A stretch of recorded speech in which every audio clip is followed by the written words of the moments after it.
We're here today to investigate and explore the Roman ruins of the Chedworth Villa. We're in southwestern England, and it was built in the 200s, kind of reaching its height in the middle of the 300s, around 350 AD. This is about 1,700 years old. Here we can see how the Romans built channels in the grounds of their rooms to carry flowing water into each room.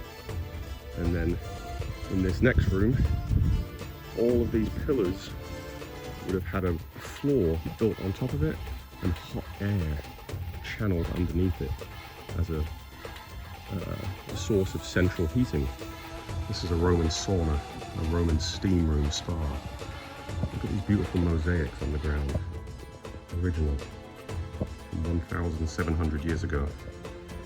Here we see the pilings where the floor would have been built on top of and then heated underneath to heat up this steam room or dry heat room. Another beautiful mosaic room here where they would have changed clothes before heading into the Roman baths. Beautiful hearts and birds.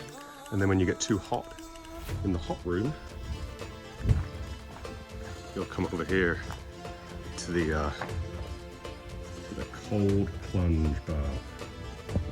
Beautiful cut channel to bring cold water down into the cold plunge bath. Like a jacuzzi, but cold. You can see the steps going down into it, just like a small swimming pool. More of the Roman toilet setup here, for lack of a better phrase.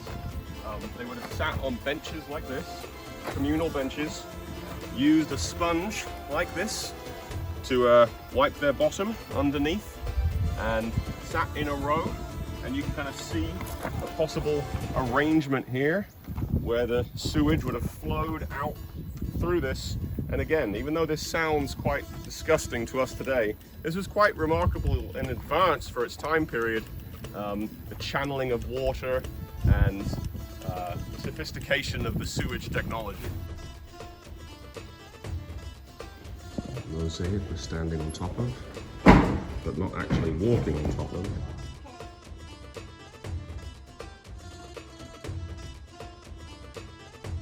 The tiles that the floor would have been placed on to channel the hot air underneath with the mosaic on top. Maybe the grandest mosaic in the whole Roman villa here at Chedworth. Some spring and personification of winter in a room that the lord of the villa, the dominus, would have hosted and entertained guests in here. This was a Roman water shrine. The water would have run in through this channel in here where they believed the nymphs brought good health and good fortune from the fresh flowing water. They would have prayed and made offerings here. Here's maybe what it would have looked like.